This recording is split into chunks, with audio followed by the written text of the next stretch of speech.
ഇത് മാസ് മോട്ടോഴ്സിൽ നിന്നാണ് Honda Activa 3G നമുക്ക് വർക്കിന് ആയിട്ടുണ്ട്. സ്റ്റാർട്ടിങ് കംപ്ലയിൻ്റ് ആയിട്ടാണ് വന്നിരുന്നത്. അപ്പോൾ നമ്മൾ സ്റ്റാർട്ടിങ് കംപ്ലയിൻറ്റിൻ്റെ കാരണം പ്ലഗ് പോയിരുന്നതാണ്. അപ്പോൾ പ്ലഗ് മാറ്റി സ്റ്റാർട്ട് ചെയ്തിരുന്നു. അതിനുശേഷം ജനറൽ സർവീസ് ചെയ്യേണ്ട ടൈമായിട്ടുണ്ട്. അപ്പോൾ ജനറൽ സർവീസിനായിട്ട് നമ്മൾ കയറ്റിയിട്ടുണ്ട്.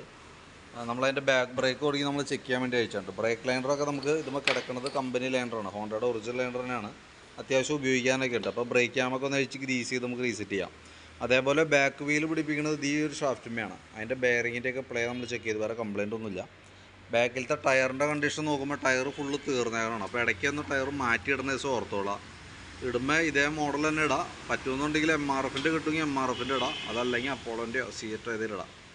MRFന് പ്രിഫറൻസ് കൊടുക്കാം, ഇല്ലെങ്കിൽ അപ്പോളോ ആയിരിക്കും കുറച്ചുകൂടി ബെറ്റർ കേട്ടോ.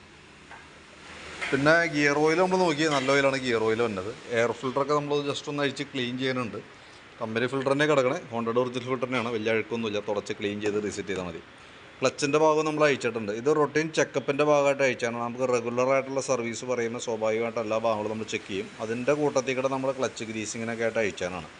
ബെൽറ്റൊക്കെ കമ്പനി ബെൽറ്റാണ്, ഹോണ്ടയുടെ ഒറിജിനൽ ബെൽറ്റ് കിടക്കണേ. പുതിയ ബെൽറ്റ് വലിയ പഴക്കമായിട്ടില്ല. Variator body, boss driver, roller, അതൊക്കെ നോർമൽ തേമാനങ്ങൾ കാര്യങ്ങളൊക്കെ ഉള്ളൂ. ബെൻഡെക്സൊക്കെ നോർമൽ തേമാനമൊക്കെ ഉള്ളൂ. അപ്പോൾ ആ റൊട്ടീൻ ചെക്കപ്പിൻ്റെ ഭാഗമായിട്ട് ജനറൽ സർവീസിൻ്റെ കൂട്ടത്തിൽ കൂടെ നമ്മളത് അഴിച്ച് ക്ലീൻ ചെയ്ത് ഗ്രീസ് ചെയ്ത് റീസെറ്റ് ആകുന്നുണ്ട്. പിന്നെ നമുക്ക് ഈ ഭാഗത്തേക്ക് എഞ്ചിൻ ഹെഡിൻ്റെ അവിടെ പറയത്തക്ക ലീക്കേജ് കാര്യങ്ങളൊന്നുമില്ല. ആക്സിലേറ്ററിൻ്റെ കേബിൾ നമ്മൾ ചെക്ക് ചെയ്തു, അത്യാവശ്യം നല്ല കേബിളാണ്, കുഴപ്പമൊന്നുമില്ല. പക്ഷേ ചോക്ക് എനിക്ക് തോന്നുന്നു ഉപയോഗിക്കില്ല എന്നുണ്ട്. ചോക്ക് ടൈറ്റ് ആയിട്ടിരിക്കുക. അപ്പോൾ ചോക്ക് കേബിൾ നമുക്ക് മാറ്റിയിടണം കേട്ടോ. ഈ വന്ന കേബിൾ കാർബറേറ്ററിലേക്ക് വന്ന കേബിളാണ്, അത് ചേഞ്ച് ചെയ്തിട്ടേക്കാം. കാരണം നമുക്ക് സ്റ്റാർട്ടിങ് സംബന്ധമായിട്ട് എന്തെങ്കിലും കംപ്ലയിൻറ്റ്സ് കാണിച്ചാൽ നമുക്ക് ചോക്ക് ഉപയോഗിക്കണം. അപ്പോൾ അത് വർക്കിംഗ് ആയിരിക്കണം. അത് നമ്മൾ മാറ്റിയിട്ടിട്ട് മാത്രം കാര്യമില്ല. രാവിലെയൊക്കെ സ്റ്റാർട്ട് ചെയ്യുമ്പോൾ ചോക്ക് ഉപയോഗിച്ച് സ്റ്റാർട്ട് ചെയ്യണതാണ് ഏറ്റവും ബെറ്റർ കേട്ടോ. പിന്നെ നിലവിൽ ജനറൽ സർവീസിനകത്ത് കാർബറേറ്റർ ക്ലീനിങ് വരുന്നില്ല. പ്രത്യേകിച്ച് എന്തെങ്കിലും കംപ്ലയിൻറ്റ് ഉണ്ടെങ്കിൽ മാത്രം നമുക്ക് അഴിക്കേണ്ട കേസുള്ളൂ.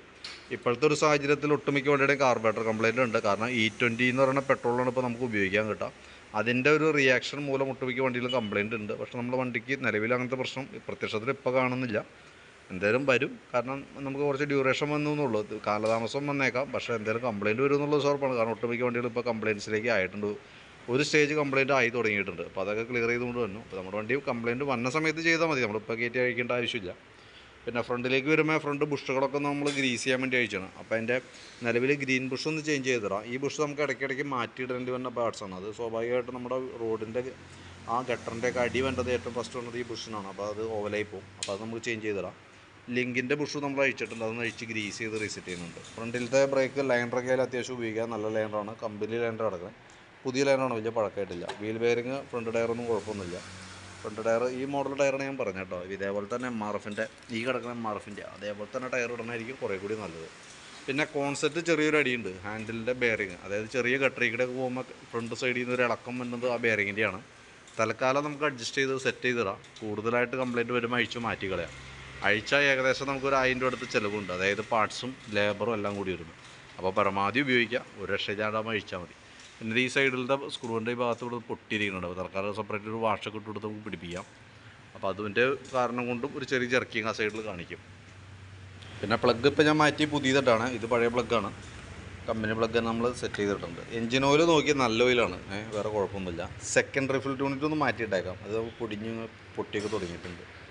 അപ്പോൾ ഞാൻ അതിൻ്റെ ഒരു ഏകദേശം ഒരു എസ്റ്റിമേറ്റ് ആക്കിയിട്ട് അതിൻ്റെ ഡീറ്റെയിൽസ് വാട്സപ്പിലേക്ക് ഇട്ടേക്കാം. വീഡിയോ കണ്ടുമ്പോൾ നോക്കിയിട്ടൊന്ന് റിപ്ലൈ ഇട്ടേക്കാം. എന്തായാലും നാളെ ഒരു ഉച്ചയാകുമ്പോഴത്തേക്ക് എടുക്കാവുന്ന രീതിയിൽ ഒരു 2 മണി 3 മണിയൊക്കെ ആവട്ടെ എന്തായാലും തീരുമേ. അപ്പോൾ നാളെ എന്ന് പറഞ്ഞാൽ ഇപ്പോൾ ഞാൻ ചെയ്തുകൊണ്ടിരിക്കുന്നത് ഇന്ന് ബുധനാഴ്ചയാണ്, വ്യാഴാഴ്ച 30-ാം തീയതി ഒരു 2 മണിയൊക്കെ ആകുമ്പോഴത്തേക്ക് എടുക്കാം. ഓക്കെ.